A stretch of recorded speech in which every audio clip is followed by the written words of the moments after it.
కథ పేరు నోటి దురుసు. వీరకేసరి అనేవాడు ఒక సాధారణ వ్యక్తి. అయితే వాడిలో ఒక అసాధారణమైన గుణం ఏమంటే నోటి దురుసు. వాడు కనిపించిన ప్రతి మనిషిని ఏదో ఒకటి అనకుండా ఉండలేకపోయేవాడు. అందుచేత గ్రామంలో ఎవరికి వాడి పొడగిట్టేది కాదు. అందరూ వాణ్ణి బాగా యావగించుకునేవారు. వాడి భార్య ఎంతో సాత్వికురాలు. వాడి చేత మాటలు పడటం ఎవరికి తప్పినా ఆమెకు తప్పేది కాదు. భర్త ఎన్ని మాటలు అన్నా ఆమె పడి ఊరుకునేదే కానీ ఎదురు చెప్పేది కాదు. ఇది చూసి ఆమె అన్న ఆయన సాంబశివుడు చాలా బాధపడేవాడు. తన బావమరిదికి బుద్ధి వచ్చేటట్టు చెయ్యాలి అని అతను వాళ్ళ గ్రామానికి దూర ప్రాంతం నుంచి ఒక మల్లుణ్ణి రప్పించాడు. ఈ మల్లుడు గ్రామంలో బల ప్రదర్శనం చేసి నాతో మల్లయుద్ధం చేయగలిగినవాడు గ్రామంలో ఎవరైనా ఉంటే చూడాలని ఉంది అన్నాడు. ప్రేక్షకుల మధ్య ఉన్న వీరకేసరి ఇక్కడ మల్లులెవరూ లేరని ముందు తెలిసే ప్రగల్భాలు పలుకుతున్నావు అన్నాడు. మల్లుడికి చప్పున ఆగ్రహం వచ్చి ఆ మాట అన్నవాడు నా ఎదుటికి వచ్చి అన్నట్టుంటే వాడి ప్రాణం తీసి ఉందును అన్నాడు. వీరకేసరి ముందుకు వచ్చి ఏం భయమనుకున్నావా, ఉన్నమాటే కదా అన్నాను అన్నాడు. మల్లుడు వీరకేసరిని చావ చితకగొట్టి కొస ప్రాణంతో వదిలేశాడు. తరువాత వాడి బావమరిది సాంబశివుడు వాడితో నీ నోటి దురుసు చూడు, నీకు ఎంత కష్టం తెచ్చిందో అని బుద్ధి చెప్పబోయాడు. దెబ్బలు తింటేనేం, అంత పెద్ద మల్లుడు ముందు నిలబడే మాట్లాడగలిగే ధైర్యశాలి నేను తప్ప మన ఊళ్ళో మరొకడు లేకపోయాడే అన్నాడు వీరడు. వాడి స్వభావం చచ్చినా మారేది కాదని వీరడి బావమరిది నిశ్చయించుకుని వాణ్ణి మార్చే ప్రయత్నం నుంచి విరమించుకున్నాడు. ఒకనాడు వీరడు ఇంటలేని సమయంలో ఒక యతి వారి ఇంటికి వచ్చాడు. వీరడి భార్య ఆయనతో, స్వామి, తమ వంటి వారికి ఆతిథ్యం ఇయ్యాలని నా ప్రాణం ఎంతో తలడిల్లుతుంది, కానీ నా భర్త నోటికి భయపడి నేను ఏమీ చెయ్యలేను అన్నది. అమ్మా, నాకు భోజనం పెట్టు, నీ భర్త నోటిని నేను సంస్కరిస్తాను అన్నాడు యతి. ఆయన మాటలో విశ్వాసం ఉంచి ఆ ఇల్లాలు యతికి భోజనం పెట్టింది. యతి భోజనం చేస్తుండగా వీరుడు ఇంటికి పోయి యతిని చూస్తూనే, తిండి కోసం గడ్డాలు మీసాలు పెంచుకోకపోతే ఒళ్ళు వంచి పని చేసుకుని బ్రతకరాదా అని తిట్టాడు. నేను మహిమగలవాణ్ణి, నన్ను తిట్టడం నీకు క్షేమం కాదు అన్నాడు యతి వీరుడితో.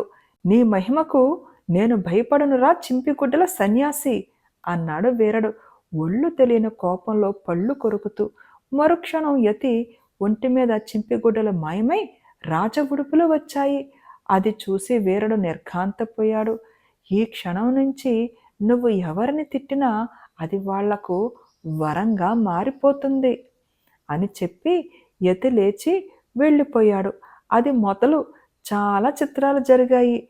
వీరుడు నోట తేట కొద్దీ ఎవరినైనా నీ పంట నాశనం కాను అంటే వాళ్ళ పంట రెట్టింపు అయ్యేది.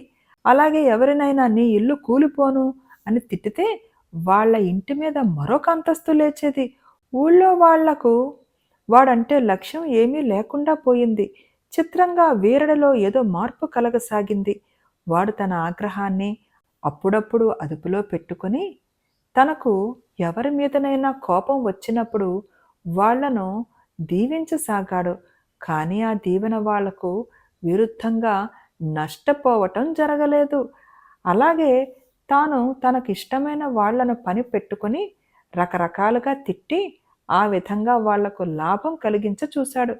కానీ అందువల్ల వాళ్లకు లాభం జరగలేదు.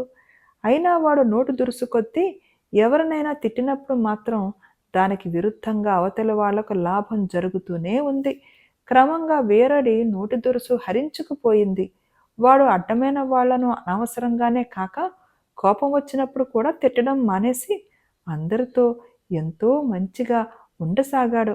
అందరికన్నా వాడి భార్య వాడిలో మార్పు వల్ల ఎక్కువ సుఖపడిపోయింది. బేతాళుడు ఈ కథ చెప్పి, రాజా, వీరకేసరిలో యతి మార్పు తెచ్చినట్టు స్పష్టమవుతుంది, కానీ అందుకోసం యతి చేసింది ఏమీ లేదు. వాడు తిట్టు దీవెన అయ్యేలాగా చేశాడు. అంత మాత్రాన మనిషిలో చిన్నతనం నుంచి ఉన్న తొందరపాటు, నోటి దురుసు, ఒళ్ళు తెలియని ఆగ్రహము ఎలా పోతాయి?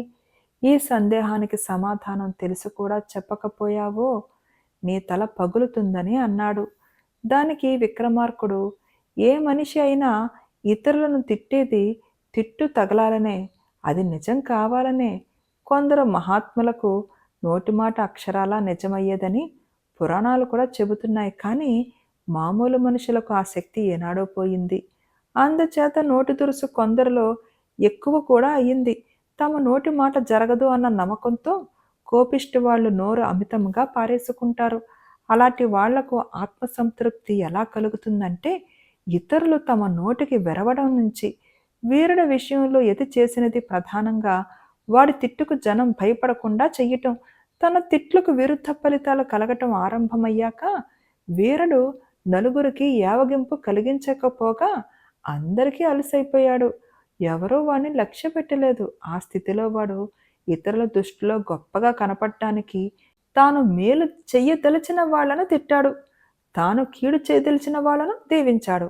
ఈ ఎత్తు సహజంగా పారలేదు. ఎందుకంటే వాడి తిట్టు దీవెన కావడానికి కారణం యతి మహత్తు. దాన్ని తన మహత్తు చేసుకునేటందుకు వీరుడు ఇష్టమైన వారిని తిట్టాడు, ఇష్టం లేని వారిని దీవించాడు, భంగపడ్డాడు. ఆ విధంగా వీరుడి నోటి దురుసు వాడికి ఎందుకు పనికి రాకుండా పోయి వాణ్ణి అందరికీ దూరం చేసింది. ఆ తరువాత వాడు మామూలు మనిషి కావటానికి ప్రత్యేకమైన కారణం అవసరం లేకపోయింది.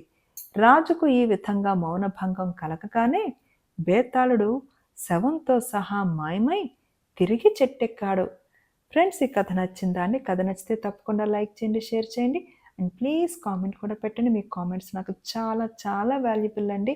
అండ్ సబ్స్క్రైబ్ చేసుకోవడం మర్చిపోకండి. Thank you.